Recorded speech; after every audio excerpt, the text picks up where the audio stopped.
Cześć, tu Sysia, witajcie na kanale Red My Lips Art. Zapraszam Was dzisiaj na małą lekcję makijażu. Ostatnio moja ulubiona makijażystka Katie Jane Hughes zaczęła nagrywać filmiki na YouTubie, w których pokazuje technikę malowania, ale bez żadnych cięć. Chociaż nie oglądałam tych filmików, to pomyślałam, że opcja pokazania Wam techniki blendowania bez żadnych cięć, przerywników i tak dalej będzie też może dla Was fajną lekcją, bo zobaczycie dokładnie, co robię, jak długo rozcieram, jak długo coś poprawiam, co, gdzie i jak.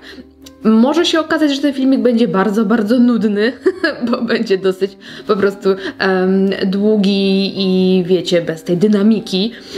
Natomiast może być też bardzo fajną lekcją i żeby można było sobie po prostu podpatrzeć, jak malować. Więc pomyślałam, aby zrobić taki średnio intensywny makijaż, żebyście mogli zastosować go w swoim codziennym życiu. Także jeżeli chcielibyście podpatrzeć, jak wykonać klasyczne blendowanie, jakich błędów unikać, to zapraszam Was serdecznie do oglądania. Uprzedzam tylko osoby, które biorą wszystko śmiertelnie, dosłownie. Będą w tym filmiku cięcia, jeżeli zadzwoni mi telefon, ktoś wejdzie, pies zaszczeka i tak dalej. Chodzi mi po prostu o proces tworzenia makijażu, w którym zobaczycie wszystko od początku do końca. Będę używała sobie dzisiaj paletki z kosmetyczki miesiąca. Będzie to Affect In The Spotlight, aż zapomniałam jak się nazywa, bo czuję się lekko zestresowana tym, że ma tutaj nie być żadnych cięć, więc nie powinnam popełnić żadnego błędu językowego i tak dalej, wiecie, bo już się nie utnie i czuję presję, ja już zapominam jak to się nazywa. Zaczynam sobie... Piesek już zaczyna piszczeć, super, brawo, ekstra, fajnie, dziękuję ziom. Zaczynam sobie od bazy Inglot Eyeshadow Keeper. I nakładam tą bazę. Najpierw zazwyczaj odtłuszczam sobie powieki po prostu palcami, żeby nie było tutaj żadnego, wiecie, sebum, nadmiaru, kremu czy czegoś tam. Biorę sobie odrobinę bazy i już Wam pokazuję, ile to powinno być. To jest tyle, ile ja biorę na obie powieki. Rozprowadzam sobie to w palcach i wklepuję. Trochę rozcieram, trochę wklepuję. Im więcej nałożycie bazy, tym jest większe ryzyko, że po prostu zepsuje się Wam makijaż, ponieważ duża ilość bazy sprawia, że makijaż jest mniej trwały, a jak jest mało bazy, to jest bardziej trwały. Więc wklepuję sobie. Czasami ta resztka, która mi tutaj zostaje na palcu, jeszcze sobie tak lekko przelatuje na dolnej powiece. Jeżeli macie tutaj tą okolicę przypudrowaną, to może to wpłynąć właśnie fajnie na przyczepność na tej dolnej powiece. Więc bazę mamy przygotowaną. Przechodzimy sobie do paletki i zaczniemy sobie od tego jasnego beżowego cienia. Nie będę podawała nazw, bo to chyba bez sensu. Biorę sobie pędzelek. Tutaj wybrałam sobie taki nieduży, lekko spłaszczony pędzelek i nim przygotuję sobie łuk brwiowy i powiekę do blendowania.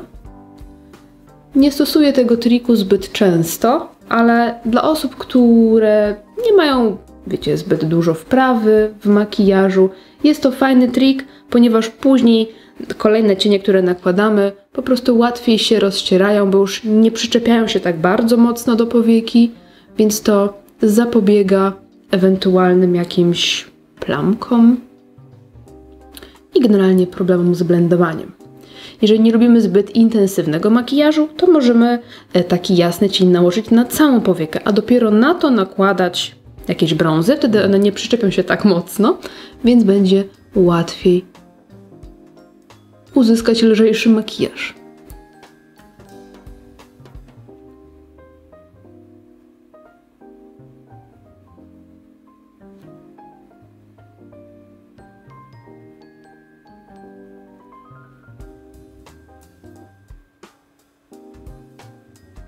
Ok. Ja tutaj zawsze mam na biurku w pogotowiu jakąś małą szmateczkę bądź ręczniczek, który lubię wycierać sobie pędzelek. Jeżeli na przykład używam jakiegoś ciemniejszego cienia, a potem chcę wrócić do jaśniejszego, nie trzeba koniecznie sięgać po świeży pędzelek. Można po prostu ten delikatnie sobie przeczyścić i użyć ponownie. I ja teraz sobie sięgnę po jakiś troszeczkę bardziej puszysty pędzelek, taki kulkowy. Dajcie mi chwilkę, niech znajdę coś.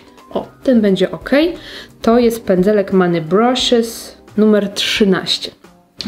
I tym pędzelkiem użyjemy sobie a może takiego delikatnie brzoskwiniowego cienia, którym zaczniemy budowanie naszego makijażu. To będzie taka baza lekko kolorystyczna, później będzie na przykład, jak nałożymy na to jakieś brązy, to może fajnie nam delikatnie przebijać jakiś kolorek. To może być bardzo, bardzo spoko. Chyba jest ciutkę za jasno. O, może tak zostawię. Dobra, więc tak. Zaczynamy sobie. Bardzo ważna rzecz i pierwszy błąd, który popełniają często osoby mało doświadczone w makijażu. Jeżeli chcą zrobić mocniejsze oko, no to wiemy, jeżeli robimy mocniejsze oko, to te cieniowanie często aż tutaj nam dochodzi, prawda? I ważne jest, aby nie zaczynać właśnie od tego momentu tutaj, powiedzmy tak, pokażę Wam symbolicznie, żeby nie zaczynać tutaj tego cieniowania, tylko żeby zaczynać jak najbardziej ku środkowi, tak? Bo w tym miejscu ten kolor powinien być już rozdymiony. Więc jak my zaczynamy budować w tym miejscu kącik, to tutaj robi nam się taki motylek, taka plama, którą po prostu potem ciężko jest rozetrzeć i tak ładnie wpasować, no i po prostu kształtem się to trochę nie zgadza. Poczekajcie, teraz wezmę trochę to, rozetrę i wezmę sobie więcej tego beżowego cienia, żeby to zmiękczyć, bo chciałam Wam po prostu tylko pokazać. Ok, więc zaczynamy sobie od środka, jakby najbardziej ku wewnętrznej części, tak? Czyli od zewnętrznego kącika wklepujemy sobie kolor. Ja najczęściej początkowo wklepuję, a dopiero po chwili zaczynam rozcierać, bądź blendować, bądź jeszcze co innego robić. Tutaj wklepuję, aby zbudować intensywność, a następnie przechodzę troszeczkę wyżej i już takimi lekko okrężnymi ruchami zaczynam wprowadzać kolor powyżej załamania powieki. Jak widzicie, mam delikatnie odchyloną głowę do góry, żeby tutaj łatwiej nakładało mi się kolor, ponieważ mam powiekę opadającą, więc tutaj jest mi trochę niewygodnie, trochę mi ta powieka przeszkadza. I tak sobie lekko odchylę, to jest mi po prostu łatwiej, a ta ręka nie wiem, co tutaj robi, jest mi po prostu łatwiej rozcierać. I tak jak uczyłam Was przy powiece opadającej, żeby właśnie na otwartym oku to robić, to jest to jak najbardziej wciąż aktualna technika. Natomiast ja już znam swoje oko, wiem, w którym miejscu ten cień powinien być, więc nie potrzebuję za każdym razem robić tego w ten sposób, tylko mogę sobie głowę odchylić i rozcierać.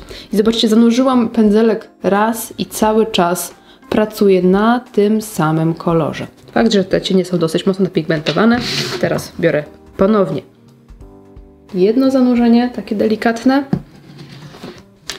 i możemy sobie dołożyć. I teraz widzimy, że tutaj mamy ten kolor, a tutaj nie, ale zanim dołożymy tutaj, warto jest tą najintensywniejszą część jednak nałożyć tu, gdzie jest intensywniej, żeby ten kolor coraz bardziej nam się zmiękczał i żeby było go coraz mniej ku środkowi. I delikatnie sobie rozcieram. Teraz mam potrzebę wyczyścić sobie delikatnie pędzelek w ręczniczek, żeby nie było tutaj już produktu, i będę teraz mogła sobie delikatnie to wszystko rozcierać.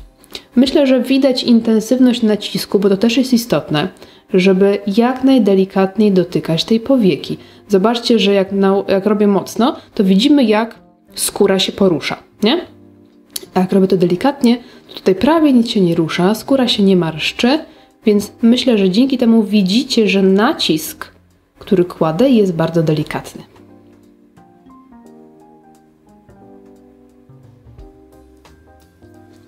Ok, widzimy sobie teraz, że mamy taki lekko wyciągnięty kształt. Ja taki lubię, ponieważ on trochę powiększa, wydłuża oko, ładnie się prezentuje.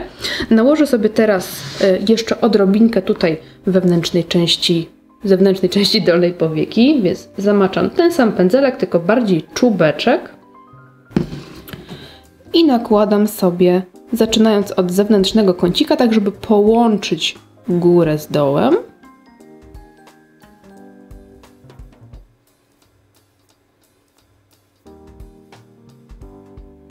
I tutaj widzicie, że głowę schyliłam trochę do dołu, ponieważ w ten sposób naciągam sobie tutaj skórę i jest mi łatwiej namalować tutaj. Co namalować? Malować po prostu. I ciągnę kolor do środka, tak żeby tutaj już była tylko mgiełka koloru.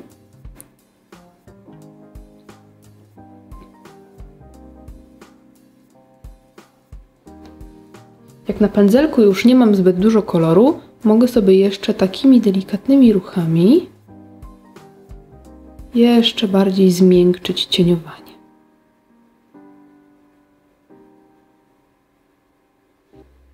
Dołożę jeszcze odrobinkę tutaj, bo tak tu jest tak intensywnie, a tutaj tak malutko tego koloru. Dobra. I przechodzę do kolejnego cienia.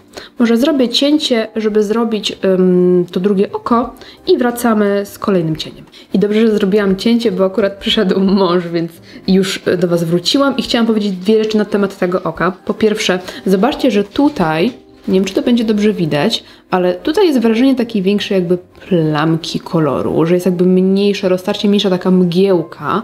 Natomiast z tej strony mam wrażenie, że ten kolor jest ładniej taki rozmyty w tym kierunku i prawdopodobnie dlatego, że tutaj chciałam zademonstrować Wam, pokazać właśnie tą technikę, gdzie zaczynamy bardziej od zewnątrz, a tutaj budowałam kącik i rozcierałam go w tym kierunku. Więc to może być przyczyna, dla której tutaj jest troszkę bardziej tak, a tu jest bardziej rozmyte. Druga rzecz to to, że to oko zrobiłam, nie wiem, w 2 minuty maksymalnie, więc jeżeli ten film wyjdzie długi i będzie Wam się wydawało, ale kto ma tyle czasu na robienie makijażu, to wiedzcie, że bez tłumaczenia, bez rozkładania tego wszystkiego na czynniki pierwsze i tak dalej, to wychodzi znacznie szybciej niż mój instruktaż, więc okej, przechodzimy dalej. Wezmę sobie teraz ten kolor, Hot Pepper, i ten sam pędzelek, którym nakładałam tą brzoskwinkę, morelkę, łososia. I dwa zanurzenia. Delikatnie odklepuję. I wracamy sobie do tematu zewnętrznego kącika.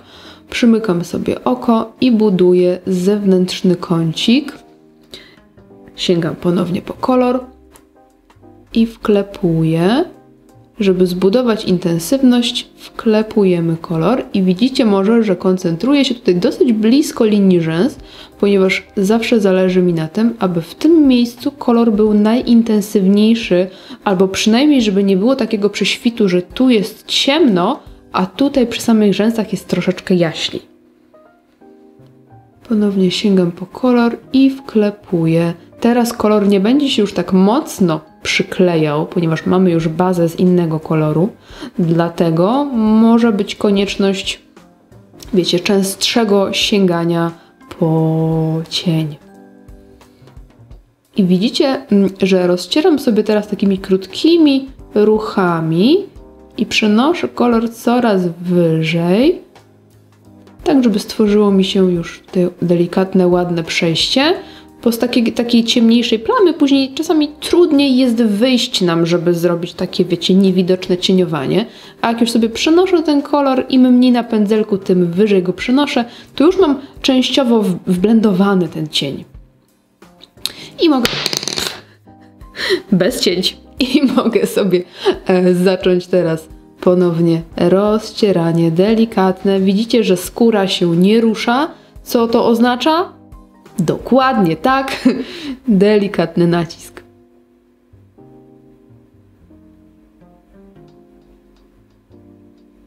Trochę mi się siku chce, wiecie? Wytrzymam jeszcze chwilę.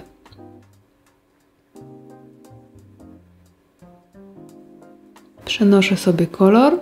Widzicie, krótkie ruchy do środka i przenoszone coraz wyżej. To jest fajny też tip na takie niewidoczne blendowanie. Powiem Wam szczerze, że ja w takim moim użytkowym makijażu rzadko w ogóle stosuję technikę rozcierania kółeczkami. Chociażby dlatego, że ja nie mam zbyt dużej przestrzeni między, wiecie, okiem a brwią i rozcieranie kółeczkami zabiera mi trochę za dużo miejsca. Więc jak macie małe oczy, mało przestrzeni tutaj, to właśnie częściej sprawdzają się takie ruchy, niż kółeczka. Ale to musicie po prostu sprawdzić u siebie. Czyszczę teraz pędzelek w moją szmateczkę, ściereczkę. Ja w ogóle pocięłam sobie stary ręcznik na kawałki i one mi tak służą, żeby wycierać sobie pędzelki, nie? I co ja chciałam? Aha, dobra. I teraz wyczyszczonym pędzelkiem tym samym będę sobie rozcierać ten kolor. I ja uwielbiam tą technikę. Chwytamy końcówkę naszego blendowania i przeciągamy delikatnie na zewnątrz. No ten kolor wtedy, on się sam blenduje, on się sam po prostu tak zanika. Bardzo, bardzo lubię tą technikę. I dokładam ten sam kolor, taki hot pepper, na dolną powiekę. I też koncentruję się w zewnętrznym kąciku, owszem, ale blisko linii rzęs również, żeby tutaj ta intensywność była jak najmocniejsza i ku dołowi, żeby się robiło mgiełkowato.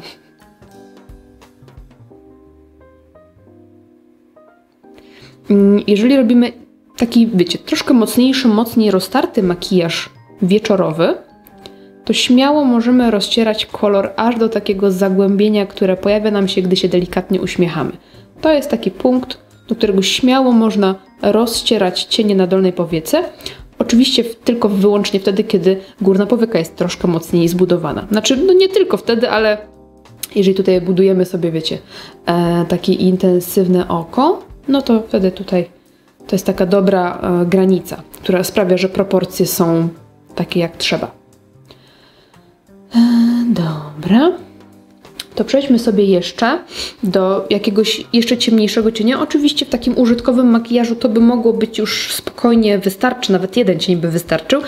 Po prostu chcę Wam pokazać lepiej te wszystkie techniki i tak dalej. Więc sięgnę sobie może po jakiś drobniejszy kulkowy pędzelek, bo ten jest, nie jest duży, ale przez to, że włosie jest dosyć długie, to jest on taki lekki. Wiecie, że te zbicie jest niezbyt intensywne, przez to oczywiście łatwo się rozciera, robi się nam taka mgiełka koloru, ale jak sięgniemy po trochę bardziej zbity pędzelek, to łatwiej będzie nam zbudować intensywność, tak wiecie, punktowo. Więc już tutaj wyszukuję, już mam jeden na myśli, ale nie wiem, czego znajdę. Chciałabym ten od LH Cosmetics. Czy on gdzieś tu jest? Sprawdźmy, jest. Mam. O ten pędzelek mi chodziło. Ponieważ to jest kuleczka, która nie ma czubeczka na końcu. W ten sposób. Pokażę Wam inną kuleczkę, tak dla demonstracji tylko, że na przykład taka kuleczka, o tak będzie lepiej widać, to oczywiście taka też jest jak najbardziej spoko. Chodzi tylko o to, że ilość cienia, który jest nakładany przez tą kuleczkę, tu jest intensywniejszy, a tu jest mniej intensywny. Tu mam jakby większą kontrolę nad tą powierzchnią, ponieważ jest bardziej płaska, więc łatwiej jest mi zrobić jakby jednolitą plamkę koloru. Tak powiedzmy ogólnie obrazowo, ok? Więc sięgam sobie po ten pędzelek i może po cień. Nie wiem, czy brąz, czy ten taki ładny Deep Rose. Może zneutralizujmy trochę ten makijaż brązem, więc sięgam sobie po ten najciemniejszy brąz.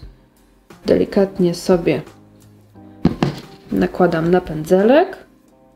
Lekko też odbiłam sobie od dłoni, żeby sprawdzić po prostu, jak mocno ten cień wszedł w pędzelek, bo ta paleta jest dla mnie dosyć nowa, aż tak dobrze jej nie znam, więc wolałam po prostu sobie sprawdzić, zanim nałożę na oko i zrobię sobie jakąś krzywdę. Ok, więc wracam sobie do mojego zewnętrznego kącika, w którym dzieje się najwięcej, ponieważ tutaj staram się zbudować największą intensywność. Więc wklepałam kolor i znowu zaczynam takie lekkie rozcieranie. Wklepywanie, rozcieranie.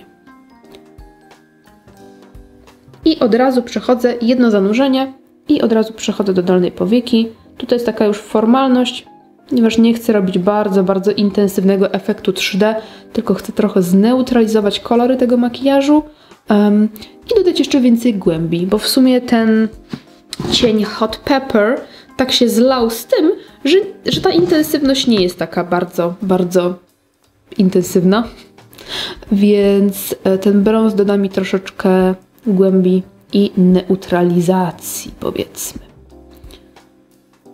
I tutaj już chętnie sięgnęłabym z powrotem po ten pędzelek, którym łatwiej będzie mi to wszystko rozcierać. Oczywiście tym też się da, jak najbardziej. Możemy zrobić cały makijaż jednym pędzelkiem. Natomiast jeśli mam wybór, chciałam Wam pokazać różne techniki, różne sposoby, narzędzia i tak dalej, więc sięgnęłam w sumie po 3 już pędzelki, ale zazwyczaj przy moim dziennym makijażu jest to 1 pędzelek, a przy wieczorowym może 2. Bo zobaczcie, że tym pędzelkiem bardzo szybko zbudowałam tą intensywność i ciemność tego makijażu.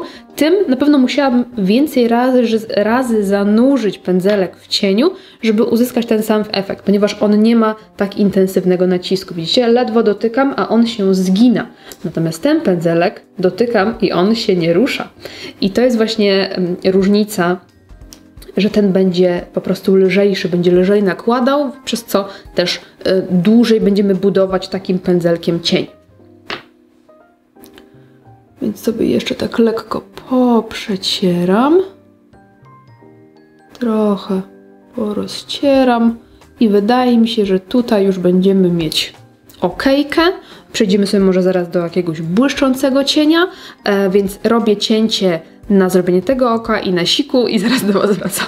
Już jestem z drugim okiem i zauważyłam, że to wyszło mi troszeczkę bardziej roztarte tak na zewnątrz, więc tutaj minimalnie tym odcieniem Hot Pepper jeszcze tak delikatnie sobie tutaj dodałam tego koloru, żeby zrównać oboje oczu. I przechodzimy sobie, może jeszcze tak minimalnie tym po beżowym cieniu, żeby tutaj ładnie rozetrzeć. Przechodzimy sobie do błyszczącego cienia. Tutaj jedynym neutralnym kolorem jest ten, więc sobie tego użyjemy. Może wybierzemy sobie później jeszcze coś wewnętrzny kącik, zobaczymy. Ja, słuchajcie, biorę palec po prostu i wmasowuję delikatnie kolor w palec. I teraz tak, nie wiem, czy to będzie widać na filmiku, zobaczymy, czy złapie się ostrość. W każdym razie chodzi o to, że teraz te drobinki są trochę tak na zewnątrz, więc jak zrobimy w ten sposób, nałożymy ten cień, to on nam się bardzo, bardzo mocno osypie.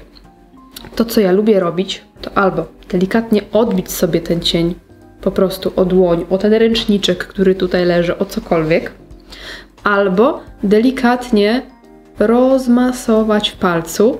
Wtedy nie ma tych drobinek takich niepoprzyklejanych, tylko widzicie, od razu jest taka tafla, więc łatwiej będzie nam nałożyć cień bez tworzenia osypu.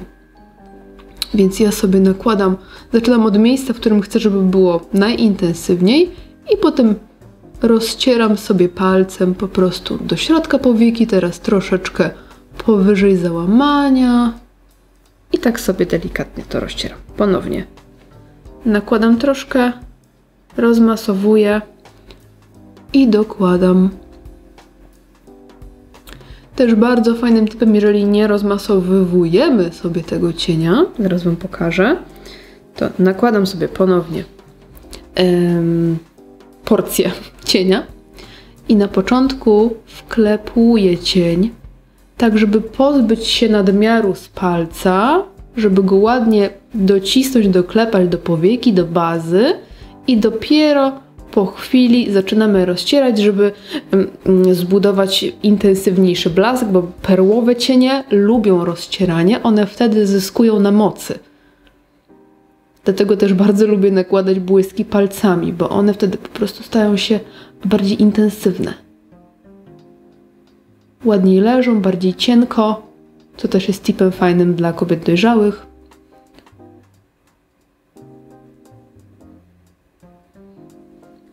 Dołożę sobie jeszcze odrobinkę tutaj na środek.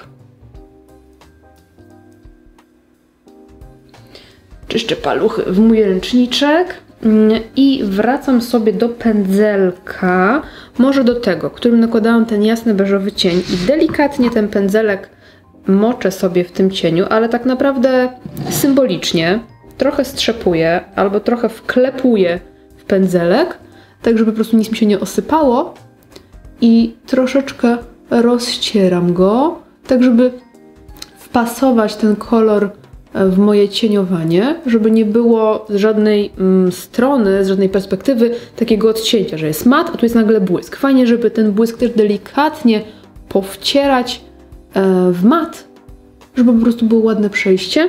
I to, co ja bardzo, bardzo lubię robić, to nakładać ten błysk też tutaj, żeby na przykład tak jak uniesiemy głowę, żeby on był bardziej widoczny, albo po prostu, gdy mamy oczy otwarte, to żeby tutaj też coś się działo, bo to miejsce jest często w makijażu pomijane.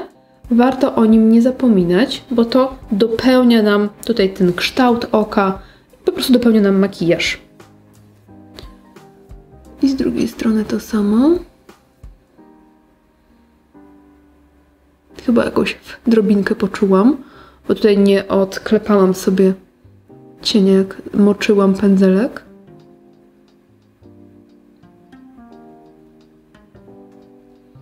I do takich prac właśnie bardzo lubię takie półpłaskie pędzelki, czyli takie puszyste, ale spłaszczone z jednej strony, bo możemy sobie pracować,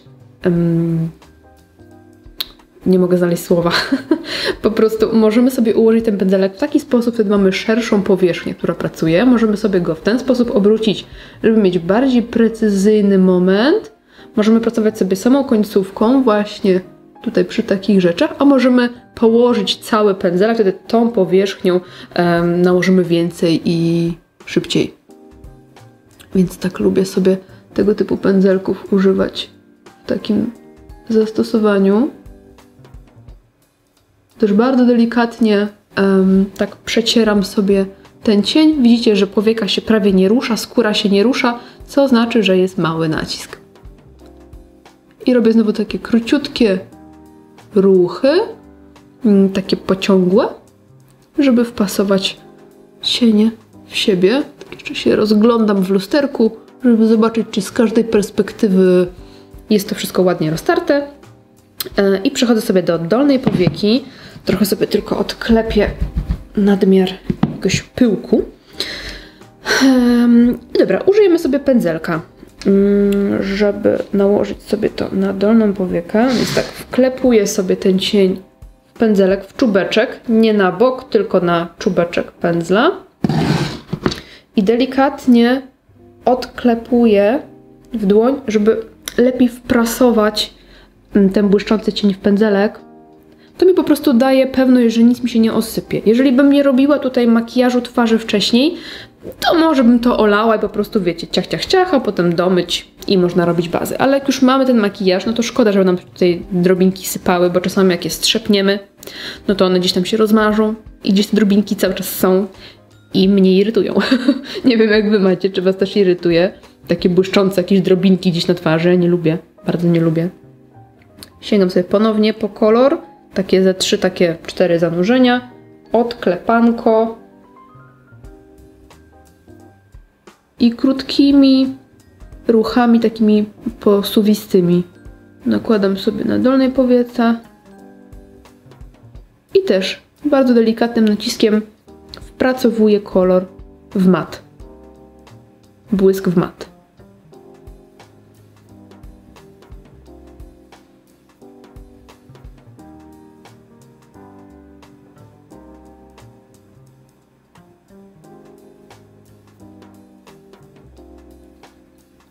Ok. Tu nie powiedziałam wam, że zrobienie tego oka znowu poza kamerą zajęło mi, nie wiem, może z 3 minuty, więc naprawdę nie trwa to tak bardzo długo jak ten filmik.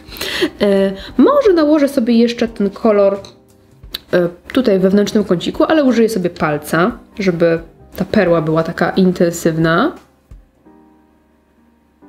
I ja sobie nakładam na tą część palca tylko. Widzicie, gdzie jest kolor? Czyli nie tutaj na cały opuszek, tylko na ten taki bardziej płaską część, tu gdzie jest mniej powierzchni. O, widać, w którym miejscu jest cień? Widać. Bo tu też mi daje po prostu większą kontrolę. Ta powierzchnia jest mniejsza, więc po prostu łatwiej będzie mi się tutaj wpasować paluchem w kącik. Oczywiście moim ogromnym plusem jest to, że mam krótkie paznokcie, więc łatwo mi jest to zrobić. Jak ktoś ma długie, to na pewno nie jest to proste. Już na pewno nie zrobi tego tak, tylko prędzej w ten sposób. Biorę sobie pędzelek jeszcze, żeby delikatnie zmiękczyć krawędzie, bo widzimy, że są takie, nie wiem czy to widać, że są takie odcięte bardziej. Taki placek koloru. Więc ja tak tylko brzeszki delikatnie zmiękczam, żeby mieć bardziej rozmyty efekt. I może użyję sobie jeszcze odrobiny rozświetlacza, żeby troszeczkę rozjaśnić ten kolor. I użyję sobie już tego pędzelka, którego używałam przed chwilą i dokładam ten sam kolor na ten kolor, który nakładałam przed chwilą. W tym samym miejscu, to miałam na myśli. Dokładam, żeby było troszeczkę jaśniej. Wyczyściłam pędzelek w ręczniczek. I tak jeszcze raz delikatnie przecieram. Wydaje mi się, że jest ok. Sięgnę sobie teraz po taki eyeliner w żelu. To już jest taka, wiecie, opcjonalna kwestia, bo blendowanie mamy już skończone. Chcę po prostu z Wami dokończyć sobie ten makijaż. Czekajcie chwilkę. Jest. Mam taki fajny metaliczny eyelinero cień z Glam Shopu. Nazywa się Bogini Brązu i użyję go sobie na linię wodną. Użyję sobie w tym celu pędzelka skośnego. Będzie najszybciej. Więc nabieram sobie troszeczkę. Już tak lekko zgęstniał, więc mogę śmiało troszkę mocniej go tutaj porozcierać. I ja zwykle czyszczę sobie brzegi, żeby nic nie powpadało mi do oka, albo żeby nie nasmarować zbyt mocno po prostu tym kolorem. I nakładam na linię wodną. To mi da troszeczkę bardziej taki przydymiony efekt, ale jednak bardzo lekki, bo metaliczny cień będzie odbijał światło. Dobra, i drugie oko. Widzicie różnicę? Czekajcie, troszkę przyciemnię. I tutaj mamy nałożony ten cień, a tutaj nie. Widzimy, że jest troszeczkę taki bardziej zdefiniowany efekt, ale bez takiego przytłoczenia i takiego, wiecie, zwężania mocnego oka, jak w przypadku na przykład czarnej czy ciemnobrązowej kredki. To też super tip dla kobiet dojrzałych. Jak chcemy mieć taki wieczorowy makijaż, ale bez efektu takiego obciążenia. Zobaczcie. Bardzo ładnie to wygląda. Przechodzimy do rzęs, więc może sobie delikatnie podkręcę, żeby... Z pęsetką mi wyleciało. Żeby było szybciej, użyję tej z Inglota. Pulsuję ze 3 razy. I przechodzę do tuszowania rzęs. Ja używam maskary Extreme Volume od dr Ireny Eris. Tutaj myślę, że zaraz zrobię cięcie. Może chcielibyście takie tuszowanie też bez cień, żeby pokazać Wam, jak ja uzyskuję taki bardzo intensywny efekt. To dajcie znać. Także ja tuszuję rzęsy, kończę usta i zaraz do Was wracam. I po wytuszowaniu rzęs makijaż jest skończony. Na usta nałożyłam konturówkę Eveline Make a Shape w odcieniu Milk Candy i na to odrobina tintu wodnego z Romance w odcieniu Cherry Way, czyli 07. Także tak się prezentuje skończony makijaż. Dajcie mi znać, czy ten odcinek był dla Was przydatny, czy chcielibyście zobaczyć może więcej tego typu odcinków w stylu uncut, może jakieś konkretne makijaże, czy konkretne techniki chcielibyście zobaczyć właśnie w takiej wersji nieedytowanej, nieciętej. Dajcie mi znać, czy był ten odcinek dla Was interesujący, czy jednak troszkę nudny. Jeżeli był, to śmiało możecie napisać, nie obrażę się. Jestem po prostu ciekawa waszego odbioru tego rodzaju odcinków. No i co? Myślę, że to tyle na dzisiaj. Dziękuję wam serdecznie za oglądanie. Jeżeli film wam się podobał, to koniecznie zostawcie komentarz, łapkę w górę i subskrypcję i widzimy się w następnym odcinku. Dzięki za oglądanie. Trzymajcie się. Pa, pa!